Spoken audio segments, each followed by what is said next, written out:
Dear student, मैंने पुराने video में आपको सम विच्छेद बिंदु के बारे में पढ़ाया था। अब इस वीडियो में मैं graphical approach of BEP break even point के बारे में पढ़ा रही हूँ। रेखांकन द्वारा सम विच्छेद बिंदु का स्पष्टीकरण।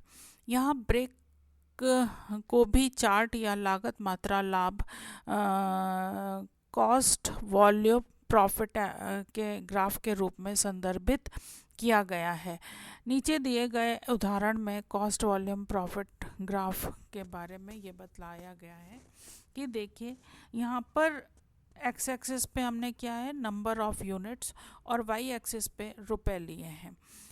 फिक्स्ड कॉस्ट है 1,00,000 रुपए और वो आपको दिखाई गई है लाल रंग के ग्राफ से। और variable cost plus fixed cost क्या होगी, टोटल कॉस्ट हो जाएगी, वो ऑरेंज कलर से दिखाया गया है। और ये देखिए 1,20,000 पर रेवेन्यू क्या है, ब्लू कलर से है कि जैसे जैसे नंबर ऑफ यूनिट बढ़ती हैं वैसे वैसे रेवेन्यू बढ़ता है। यदि निश्चित मूल्य है, उसमें कोई परिवर्तन नहीं हो रहा है, तो रेवेन्यू एक सीधी रेखा के रूप में आएगा। और आप देखिए 1,20,000 पर जब रेवेन्यू पहुंचता है तो वहाँ पर टोटल कॉस्ट और टोटल रेवेन्यू बराबर हो जाते हैं। और वो यूनिट कितनी है, 10,000।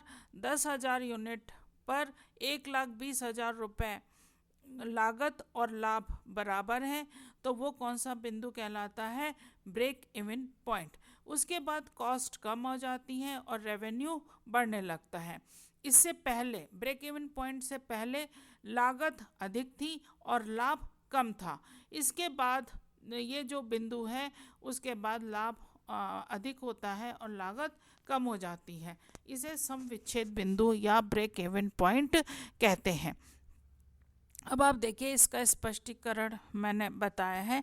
इकाइयों की संख्या x अक्ष पर है और रुपए की राशि y अक्ष पर है। लाल रेखा 1,00,000 की कुल निश्चित लागतों का प्रतिनिधित्व करती है। नीली रेखा बेची गई प्रति इकाई राजस्व का प्रतिनिधित्व करती है। उदाहरण के लिए 10,000 इकाई बेचने से 10,000 इंटू 12 रुपये 1,20,000 आय होगी।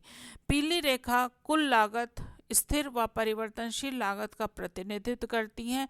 उदाहरण के लिए यदि कंपनी 0 इकाई बेचती है तो कंपनी को 0 रुपये को परिवर्तनशील लागत में लेगी, लेकिन 1,00,000 इकाई की कुल लागत के लिए निश्चित लागत 1,00,000 होगी। यदि कंपनी 10,000 यूनिट बेचती है तो कंपनी को 10,000 इंटू रुपये 20,000 परिवर्तनीय लागतों में और 1,00,000 की कुल लागतों के लिए 1,00,000 में खर्च करेगी। तो इस तरीके से ये इसका स्पष्टीकरण दिया गया है। ब्रेक इवन पॉइंट 10,000 यूनिट पर है। इस बिंदु पर राजस्व 10,000 इंटू 12 1,20,000 होगा और लागत 10,000 इंटू 2 20,000 परिवर्तनीय लागतें और 1,00,000 निश्चित लागतों में होंगी। जबकि इकाई की संख्या 10,000 से अधिक हो जाती है तो कंपनी बेची गई इकाइयों पर लाभ कमा रही होगी। ध्यान दें कि 10,000 इकाइयों के उत्पादन के बाद नीली राजस्व लाइन पीली कुल लागत लाइन से अधिक है। इसी तरह यदि इकाइयों की संख्या 10,000 से कम है तो कंपनी को नुकसान होगा। 0 से 9,999 इकाइयों से कुल लागत रेखा राजस्व रेखा से ऊपर है। जैसा कि ऊपर दिए गए ग्राफ में दर्शाया गया है कि वह बिंदु जिस पर कुल निश्चित और परिवर्तनशील लागत कुल राजस्व के बराबर होती है वह बिंदु ब्रेक इवन पॉइंट माना जाता है। ब्रेक यहाँ तक कि बिंदु पर एक व्यवसाय लाभ या हानि नहीं करता है, इसलिए ब्रेक इवन पॉइंट को अक्सर नो प्रॉफिट और नो लॉस पॉइंट के रूप में जाना जाता है। कौन सा बिंदु कहलाता है? No profit and no loss का, क्योंकि वहाँ पर उस बिंदु पर ना लाभ ना हानि की स्थिति होती है। जैसा कि ग्राफ में दिखाया गया है कि ब्रेक इवन पॉइंट पर लागत और लाभ की रेखाएं एक दूसरे को काटती हैं, उस बिंदु पर ना लाभ होता है और ना हानि होती है। तो ये स्थिति ब्रेक इवन पॉइंट की कहलाती है। इसके बाद आता है व्यवसाय के निश्चित और परिवर्तनीय खर्चों को कवर करने के लिए कितनी इकाइयों की आवश्यकता होती है?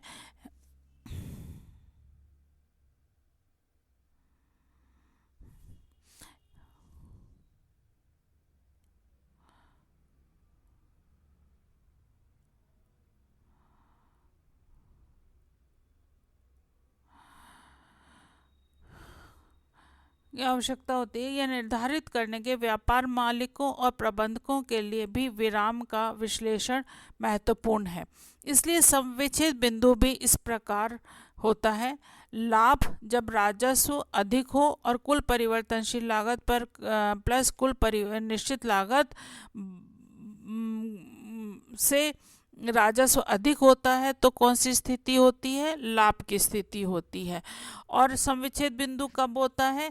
जब राजस्व प्लस कुल परिवर्तनशील लागत इज इक्वल टू कुल परिवर्तनशील लागत प्लस कुल निश्चित लागत होगा तो कौन सा बिंदु होगा? समविच्छेद बिंदु होगा। और नुकसान कब होगा? जब राजस्व कम है और कुल परिवर्तनशील लागत प्लस निश्चित लागत अधिक है तो कौन सी स्थिति होगी? नुकसान की स्थिति होगी, हानि की स्थिति होगी। अब मैं आपको अंशदान के बारे में बताती हूँ। अंशदान किसे कहते हैं? अंशदान का मतलब होता है अंशदान विक्रय मूल्य एवं विक्रय की सीमांत लागत का अंतर है, जिसे सकल उपांत भी कहते हैं। यह एक प्रकार का कोष है जिसका उपयोग पहले स्थिर व्ययों की पूर्ति करने में किया जाता है तथा शेष व्यवसाय के लाभ का भाग होता है। इस प्रकार स्थिर लागतें एवं लाभों का योग भी अंशदान कहलाता है। इसे सूत्र के रूप में इस प्रकार व्यक्त किया जाता है। अंशदान कंट्रीब्यूशन, जिसे हम सी में व्यक्त कर सकते हैं, विक्रय एस, और परिवर्तनशील या सीमांत लागत जिसे कि वी में कर सकते हैं। C is equal to S minus V. अंशदान कंट्रीब्यूशन दूसरा क्या हो सकता है? Contribution C is equal to स्थिर लागत एफ प्लस पी। पी क्या है? प्रॉफिट है, और एफ क्या है? स्थिर लागत, फिक्स्ड कॉस्ट है। अंशदान अवधारणा के उपयोग, इसमें हम किस प्रकार से इसका उपयोग कर सकते हैं? लाभदायकता का निर्धारण, यदि हम लाभ के बारे में पता करना चाहते हैं तब भी हम इसका प्रयोग कर सकते हैं कि लाभ कितना किसी भी व्यवसाय से होने वाला है, कोई भी व्यवसाय कितना प्रॉफिटेबल होगा और कितना उससे नुकसान होगा।